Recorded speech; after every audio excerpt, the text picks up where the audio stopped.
All right, guys, welcome back to our course, How to Start Your Online Startup. Now we're going to be discussing search engine marketing. We've already talked about search engine optimization. And now we're going to talk about search engine marketing, which includes all of your paid ads, correct? So, just to get things started off, let's start off with some interesting facts. Let's not get right into the subject. If you look at this chart, in 2015, there were about 3.3 million Facebook posts per 60 seconds, okay? And it's grown from 2.5 to 3.3. If you look at emails, we were just talking about emails and saying that our emails declining. But if you actually look at it, emails have gone from 182 million to 205 million in a minute. YouTube video uploads, that has had a huge change. It's almost 4x now, from 100 to 400 hours. So before, what used to happen in a minute, people used to upload 100 hours of YouTube videos. Now it's 400 hours. So imagine every minute, 400 hours of YouTube videos get uploaded. Now, WhatsApp, 44.4 million WhatsApp messages every minute. We think we're ahead now. Look at these, right? Twitter, which has lower numbers, but 420,000 tweets every minute. Okay? Instagram, 55,000 photos uploaded on Instagram every minute. And last one, and this is something that we covered in search engine optimization also, 3.1 million searches every minute on Google. Why are we talking about this? Because today we're going to talk about Google, right, which has 3.1 million searches per minute. Then we're going to talk about social media marketing in our next set of modules, which if we look at Facebook, if we look at YouTube, if we look at Instagram and Twitter, huge amount of people are using those platforms. Before we get realistically into search engine marketing, there are a few trends I want you to know about, okay? Because I think that will help you think things more. Digital advertising is going to overtake TV advertising. So most of us are still thinking that digital is coming. It's growing, it's coming. But the way it's going globally, it's actually going to take over TV advertising. It's been growing 16% from 2014 to 2015. Basically, if you look at the bottom chart, the TV spend and digital spend are almost close to each other now. And ultimately, digital is going to take over. If you look at 2016, it says digital is actually going to take over TV in ad spend. So we know which way to go. No more the days where TV advertising was the way to go. Second trend, which is across the globe, mobile will be the fastest growing segment.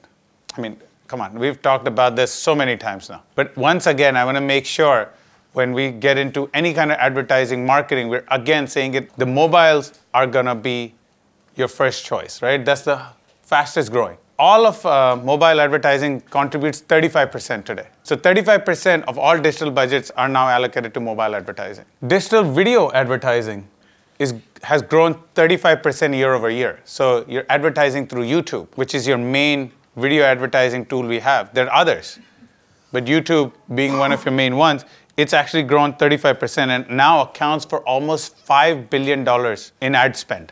Think about it. $5 billion is being spent for video marketing. And we have a whole module dedicated to video advertising. So once we get to that, we can talk about optimization of the videos, what are people expecting, all that kind of stuff. Facebook is increasingly becoming more dominant. 1 out of every 6 minutes spent on internet is on Facebook, okay, guys?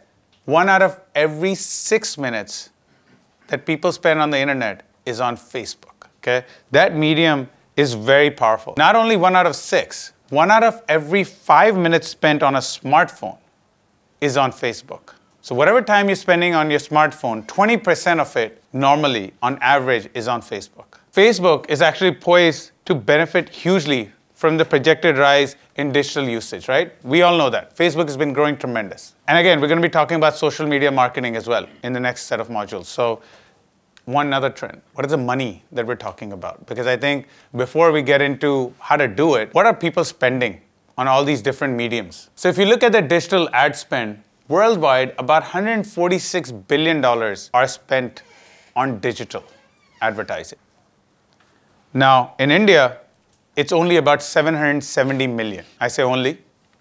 but it's a great deal. 770 million is being spent on digital ad spend in India. On the mobile internet ad spend, right?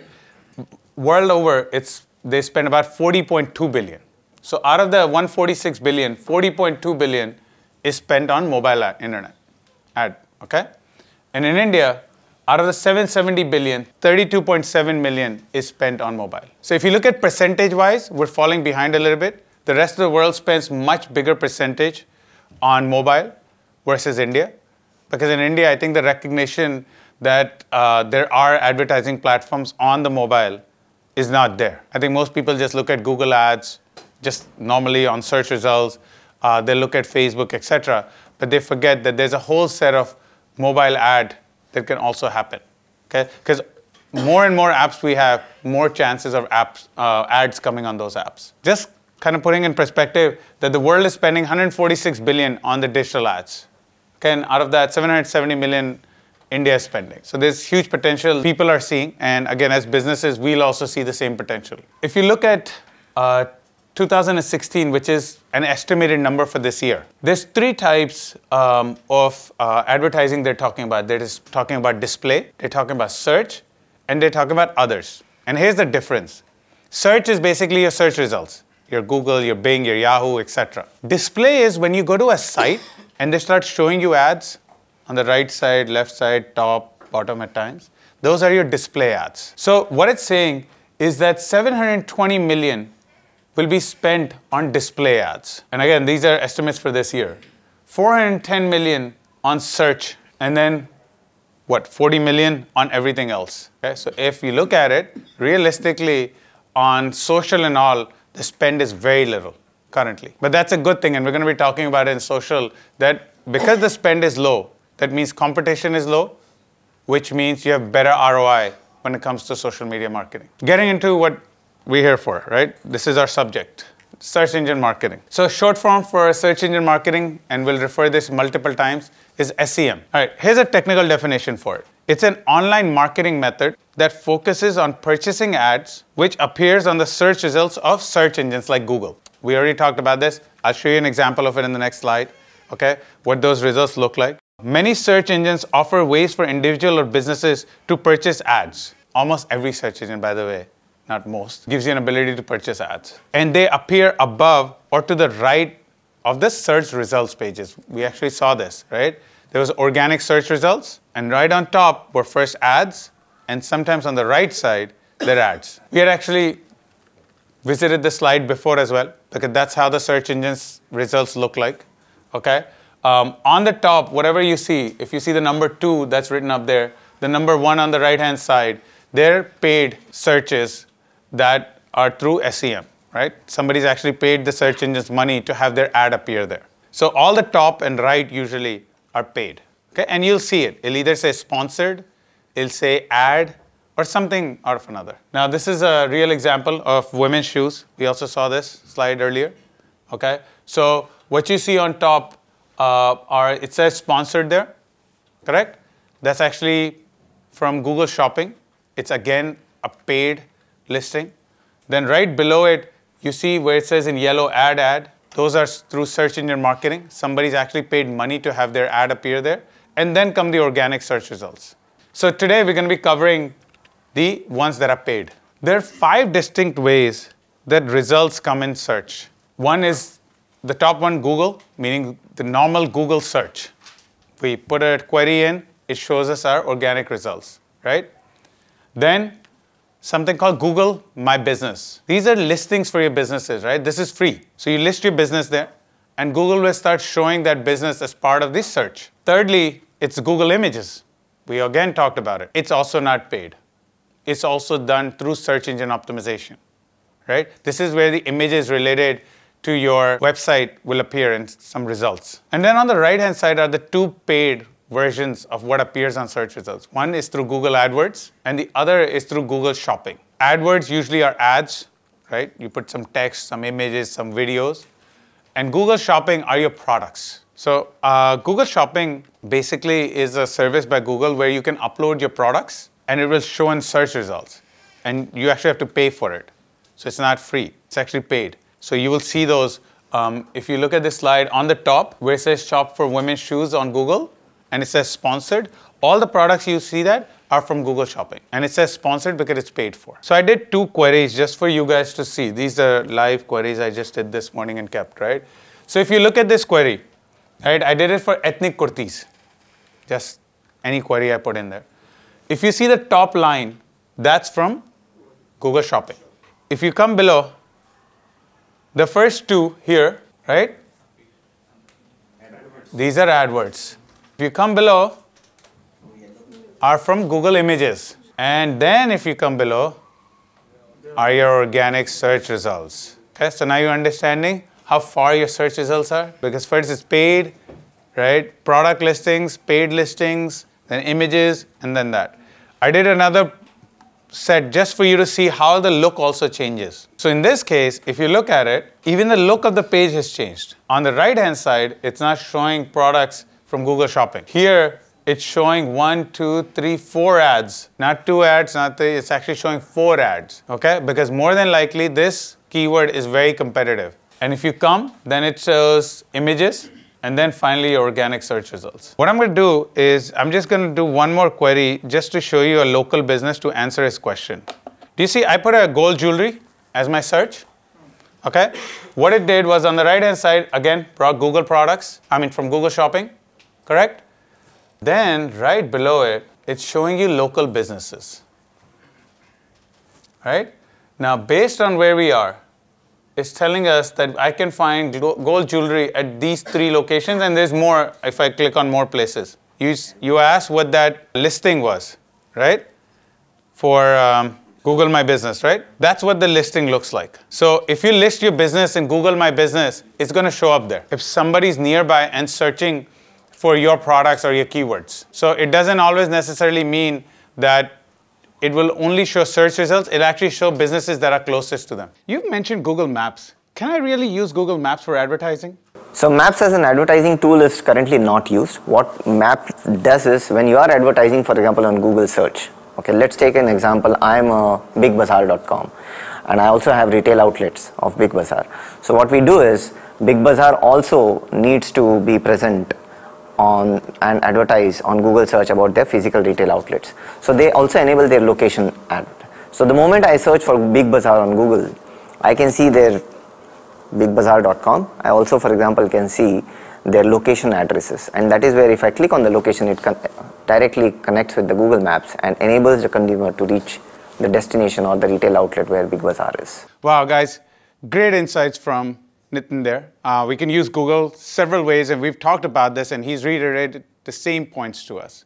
We understand what are the 5 different types. We saw an example of each one of these, right? The first one is your organic search results. Google My Business, we saw the local businesses. We saw Google Images. We saw ads from Google AdWords, and we saw products from Google Shopping. Google AdWords and Google Shopping are paid. Everything else is just normal free listing in Google. Before we get into what all this is and how do we set it up and what is our strategy to do this, it's important for you to understand some of the key terms. And I, on purpose, put the key terms up there because we'll use it several times. I want to make sure that you're understanding these terms, okay? The first term, which again we've mentioned several times already, is called A/B testing, okay? And I'll give you the definition that is technical.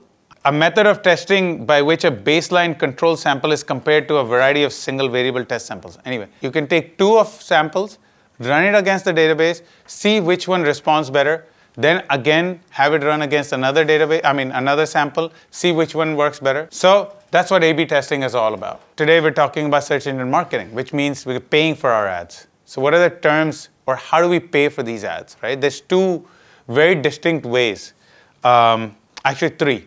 Very distinct ways you pay. One is called CPA, which is cost per action. Basically, the search engine will charge you money every time someone takes a particular action. That action can be conversion, meaning they go to your site and purchase something. A CPA can also be if somebody goes to your site and registers, enters their email ID, whatever. What is the action that you've defined? And they'll charge you based on that. It can be as simple as signing up for a newsletter. If you just want to create a database, you can actually create a CPA type of a thing with search and get people to sign up for your newsletter, and every time somebody does, you pay them for it. Last point on CPA, most of the affiliate models work on CPA. Affiliate models being that someone else sells for you. So let's say that you're in clothing business, right? And there's another site that just wants to be out there and sell. They say, you know what, I'm going to write about clothing, and then I don't want to carry products, I just want to sell someone else's. So I'll become an affiliate of you. What I'll do is you'll give me your products, I'll list them on my site somehow, I'll show them. If somebody clicks on them and comes to your site and purchases it, then I get a commission. And that's how the CPA model works. This is the most common model that all of us hear of, which is CPC, which is cost per click, also known as pay per click, okay, PPC. So it could be called PPC or CPC, it actually doesn't matter. It's the same word, just two different way of saying it. Basically, this is when an ad appears and somebody clicks on it, you pay for it. So for instance, in Google search, we saw those ads that came up. If you click on it, the person that put the ad is going to get charged for it. What are the other terminology, or what is the last way to pay actually? Which is cost per thousand, CPM. It's actually millennia. CPM stands for cost per millennia. But what it is every time or every 1,000 times an ad comes, you pay for it. And it's an impression. So every time there's 1,000 impressions, you pay for it. It's called CPM. And the way these are used, by the way, is if you're just brand building, you just want to build your brand. You just want people to know about it, right? Who cares if they click it or not? They just need to see the ads. Then I would use CPM because force Google to have it appear as many times as possible so that people just see the ad. Because your job at that point is not to get them to click and buy. You just want them to know your brand. And that's usually how the technique most brands will use. They'll use CPM just to get their name out there. Two more terms that you guys need to know a little bit more about. One is contextual advertising. Basically what this is based on the content of the web page, the ad changes. It's contextual. So whatever the content is, or a keyword of that web page is, the ads that come there are based on that. So let's use an example. I think we started with this example in search engine optimization also. I'll continue it. Let's say you run a food blog. Now you decide as a food blogger that I am going to carry Google's ads because I want to carry it, because I get money in case somebody clicks through it. So when you put the Google ad, and let's say I visit your site, I go to that page about some recipe on some salad, whatever. I may see an ad on that page from a company that sells, let's say, salad dressing or another food product. I will not see an ad of kurtis, right? That's contextual advertising. So showing ads that are pertinent to the content that is there. Sir, as you said, AdSense in website. So is it advisable to put AdSense in a new setup like making a website supposed to on? So again, AdSense, so by the way, he mentioned AdSense. AdSense is Google's platform for you to carry ads. Let's say all of advertisers give Google business, right? They say, put my ad. But then besides their own site, where else do they put this? So they have this thing called Google AdSense. So you can choose to have Google display their ads on your site, and they give you revenue share. Now he asked if it's advisable to have AdSense. Now, obviously, it's all dependent on what you're about and what is your strategy, okay? So like I gave you an example of a blogger. A blogger, it would make all the sense for them to have it because they're continuously writing, right? They get contextual ads there, they'll get a click, they'll make some revenue of it. But let's say you're an e-commerce site yourself. How can you put AdSense? Because you'll just be competing with yourself, okay? Because किसी और का ad आएगा. Let's say you're trying to sell radios. And वहाँ पे Flipkart का ad आ जाता है radios का, because you can't control the ad. Google determines what ad will show. Let's say Flipkart's radio ad comes. Now then what? You'll never sell yours. Basically, sir, they will redirect customer from my sites to another. In some cases, but like I said, I gave you a case of a blogger where it doesn't matter because people are coming there to read his or her blog. Ultimately, if a product sells, that's a plus. So in that case, a lot of companies, when they begin, when they're just getting started, this is a good way to start revenues. Just put AdSense and start revenues. So the CPC, cost per click, is for the customer or for me? For you as an advertiser. Then why it will be very costly that way? Yes, advertising is definitely costly. That's why there's billions. That's why Google is worth trillions, because they have huge ad rev that they generate from search results, from Google product listings. What could be the generic cost per click or cost per images or what? No, there is no general. And we'll look at it today. There's a tool that we'll go look at. In that tool, it does multiple things. It helps you plan your keywords and also gives you approximate cost per clicks. So we'll go look at it. But it's all dependent, by the way, it's dependent on so many factors. It's dependent on how competitive that keyword is. Is it a long tail keyword? Because long tail keywords are different costed versus short tail keywords. Then what time of the year it may be. Because depending on how many people are bidding for it. So let's say it's time of the year when a lot of vacations. So all the vacation related keywords are going to be highly priced. There's a lot of factors around the price. So when we get to that, you'll see it by keyword, it'll tell you. So accordingly, which is the best product one should go for advertising? What do you mean by product? I mean CPR, CPM, CTR. So again, all depends on you. Like I said, if you're trying to just build brand, then CPM makes sense to you. If you're trying to sell, you can try CPA, but ultimately Google will also not implement CPA until they have some history on you. So when you initially sign up, they may actually have CPA blocked. They may only give you an ability to do CPC. Once you have some history on CPC, they'll come back and say, okay, you know what, we'll do CPA. Because in that, there's risk because they need to see what your conversions will look like, okay? So it all depends. Okay, and so business, when you said Google Map Business is free of cost, in a way. Yes. And so they are showing all the designs, which was free of cost, is it? Yeah. Google My Business is free of cost. So yes, those they don't charge you.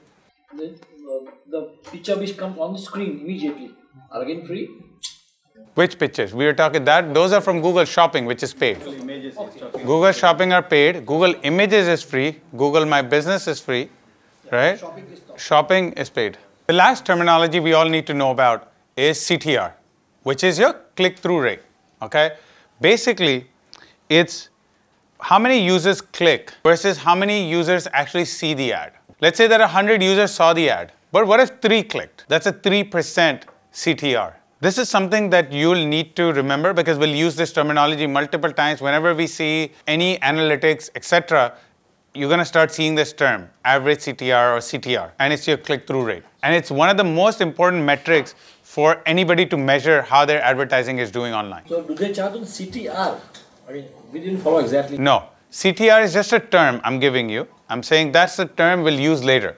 But you need to know what CTR stands for because when we use it, then at least you already know that it means how many people have clicked versus how many who saw it. Same question about CTR. Do we have paid plan?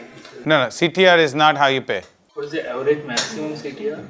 Average maximum CTR. Okay, depends on product, depends on your messaging, depends on. I've seen CTRs on range of 20% at times, but that is very rare, by the way. Your messaging, your brand has to be so strong that to get those kinds of CTRs. Or the other way is, if your targeting or your segmentation is so narrowed, then you may get it. If it's a general market, very hard to get those CTRs. So 2-3%, right? Yeah.